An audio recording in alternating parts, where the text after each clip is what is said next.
بسم اللہ الرحمن الرحیم۔ معزز خواتین حضرات، السلام علیکم ورحمۃ اللہ وبرکاتہ۔ صحابہ کرام رضوان اللہ علیہم اجمعین، کائنات کے امام صلی اللہ علیہ وآلہ وسلم کے جانثار ساتھی، اور ان کی زندگیاں بھی ہمارے لیے ایک روشن مثال۔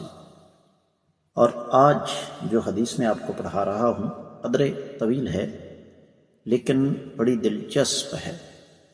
دلچسپ اس وجہ سے کہ اس حدیث میں ایک مقدمہ ہے جو ایک صحابیہ کائنات کے امام صلی اللہ علیہ وآلہ وسلم کے سامنے لے کر آئی، لیکن اس مقدمے کا فیصلہ آقا علیہ صلاۃ والسلام نے کیا کیا، یہ بڑی دلچسپ بات ہے۔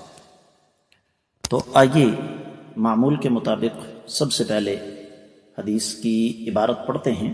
مشکوٰۃ المصابیح کتاب النکاح، اور باب ہے بیویوں کے ساتھ اچھا سلوک کرنے کے حوالے سے۔ 3279ویں حدیث کتاب میں ہے اور 31ویں باب میں۔ الفاظ سماعت فرمائیے گا۔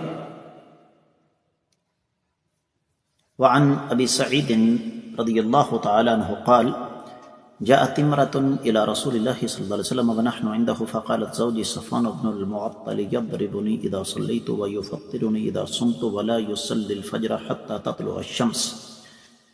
قال وصفوان عنده؟ قال فسأله عما قالت فقال يا رسول الله صلى الله عليه وسلم أما قولها يضربني إذا صليت فإنها تقرأ بالسورتين وقد نهيتها. قال فقال رسول الله صلى الله عليه وسلم لو كانت سورة واحدة لكفت الناس. قال وأما قولها يفطرني إذا صمت فإنها تنطلق تصوم وأنا رجل شاب فلا أصبر. فقال رسول الله صلى الله عليه وسلم لا تصوم امرأة إلا بإذن زوجها. وأما قولها إني لا أصلي حتى تطلع الشمس فإنا أهل بيت قد عرف لنا ذاك لا نكاد نستيقظ حتى تطلع الشمس.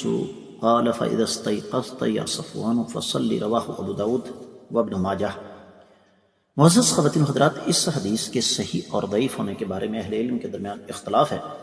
محدث العصر شیخ البانی رحمۃ اللہ علیہ اس کو صحیح قرار دیتے ہیں، شیخ زبیر علی زئی اس کو ضعیف قرار دیتے ہیں۔ حدیث سنن ابی داؤد کتاب الصیام یعنی روزوں کے مسائل اور 75واں باب کہ عورت اپنے شوہر کی اجازت کے بغیر نفلی روزہ نہ رکھے، تو سنن ابی داؤد میں یہ 2459ویں حدیث ہے، جبکہ سنن ابن ماجہ میں 1762ویں ہے۔ اور یہ حدیث آپ کو اور بھی بہت ساری کتابوں میں ملے گی۔ شیخ البانی رحمۃ اللہ علیہ نے اس کو سلسلہ حدیث صحیحہ میں 5ویں جلد کے 206 صفحے پر ذکر کیا۔ مسند احمد بن حنبل میں 11776ویں حدیث ہے۔ شیخ شعیب الارناؤط یہ تخریج المسند میں 11759ویں حدیث کے تحت اسے نقل فرماتے ہیں، اور یہ حدیث آپ کو سیر اعلام النبلاء میں بھی مل جائے گی۔ پھر امام ذہبی نے اس کو المحدب فی اختصار سنن میں بھی ذکر فرما دیا۔ اسی طریقے سے شیخ شعیب الارناؤط نے جو تخریج کی ہے سنن ابی داؤد کی، اس میں اس کو صحیح قرار دیا۔ امام ابن حبان اس کو اپنی صحیح میں لے کر آئے 1488ویں حدیث کے تحت۔ امام حاکم اپنی مستدرک میں اس کو لے کر آئے 1614ویں حدیث کے تحت، اور فرماتے ہیں کہ صحیح علی شرط الشیخین، کہ یہ حدیث امام بخاری اور امام مسلم کی شروط پر صحیح سند کے ساتھ ثابت ہے۔ اور اسی طریقے سے محدث عظیم آبادی اس کو عون المعبود میں نقل فرماتے ہیں 7ویں جلد کے 52ویں صفحے پر۔ شیخ البانی رحمۃ اللہ اس کو صحیح سنن ابی داؤد میں لے کر آئے۔ پھر اسی طریقے سے حافظ ابن حجر الاسقلانی نے تعجیل المنفع میں اس کو فرمایا اس کے بارے میں کہ اس کی سند جید ہے۔ تو حاصل کلام یہ ہے کہ یہ روایت سند کے اعتبار سے انشاءاللہ قابل حجت ہے۔ اب حدیث کے ترجمے کی طرف بڑھتے ہیں کہ سیدنا ابو سعید خدری رضی اللہ تعالیٰ عنہ روایت فرماتے ہیں کہ ہم آقا علیہ السلام کے پاس بیٹھے ہوئے تھے کہ ایک خاتون آپ کی خدمت میں حاضر ہوئی اور اس نے عرض کیا کہ میرا خاوند صفوان بن معطل جب نماز پڑھتی ہوں نفلی تو مجھے مارتا ہے، جب میں نفلی روزے رکھتی ہوں تو میرا روزہ توڑوا دیتا ہے، اور خود سورج طلوع ہونے پر فجر کی نماز پڑھتا ہے۔ سیدنا ابو سعید رضی اللہ تعالیٰ عنہ بیان فرماتے ہیں کہ صفوان آپ علیہ السلام کے پاس موجود تھے، تو آپ نے سیدنا صفوان سے دریافت کیا بھئی یہ کیا تماشا ہے؟ تو انہوں نے اس کے اللہ کے رسول صلی اللہ علیہ وسلم جہاں تک تو اس کی نماز کا تعلق ہے تو اصل بات یہ ہے کہ یہ دو صورتیں پڑھتی ہے، لمبی لمبی صورتیں پڑھتی ہے، اور میں اسے منع کرتا ہوں۔ تو نبی علیہ السلام نے فرمایا بھائی نفل نماز میں دو صورتیں پڑھنا کوئی فرض نہیں ہے، ایک صورت سے بھی گزارا ہو سکتا ہے۔ اور پھر سیدنا صفوان فرمانے لگے کہ جہاں تک اس کے روزے کا تعلق ہے تو میں اس کو فرض روزے سے تو منع کرتا ہی نہیں، تو اصل بات یہ ہے کہ یہ نفلی روزے مسلسل رکھتی ہے، میں جوان آدمی ہوں، میں برداشت نہیں کر سکتا، میری بیوی ہے، اس سے ملاپ کرنا میرا حق ہے۔ آقا علیہ السلام نے فرمایا کوئی عورت اپنے خاوند کی اجازت کے بغیر نفلی روزے نہ رکھے۔ پھر فرمانے لگے جہاں تک تیسرا معاملہ ہے کہ میں سورج طلوع ہونے کے بعد نماز پڑھتا ہوں، تو اس کی وجہ اصل میں یہ ہے کہ میں ایک تاجر آدمی ہوں، ہمارا خاندان تجارت کے ساتھ منسلک ہے، تو میں ایک تاجر آدمی ہوں، اور مجھے سفر سے جب میں واپس آتا ہوں تو نہیں اٹھا جاتا، تو اللہ کے نبی صلی اللہ علیہ وسلم نے فرمایا کہ تم جب بیدار ہوا کرو اسی وقت اٹھ کر نماز ادا کر لیا کرو۔ معزز خواتین و حضرات، یہ حدیث جہاں بہت سارے مسائل حل کرتی ہے وہاں پر کچھ اشکالات بھی ہیں۔ ایک بات تو آپ کو سمجھ آ گئی کہ کوئی خاتون بے شک تہجد گزار ہے، دن بھر نفلی روزہ رکھتی ہے، لیکن اس کو یہ بات سمجھ لینی چاہیے کہ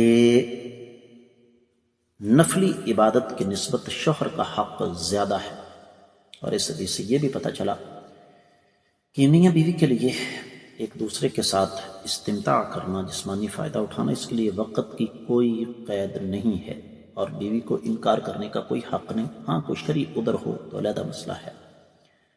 اس حدیث سے یہ بھی پتہ چلتا ہے کہ بوقت ضرورت قرات کو مختصر بھی کیا جا سکتا ہے، اور اس حدیث سے یہ بھی پتہ چلتا ہے کہ خواتین کو اس قدر لمبی نماز نہیں پڑھنی چاہیے کہ شوہر انتظار میں پیچ و تاب کھاتا رہے۔ اور اس حدیث سے یہ بھی پتہ چلتا ہے کہ عورت کو نفلی روزہ شوہر کی اجازت کے بغیر نہیں رکھنا چاہیے۔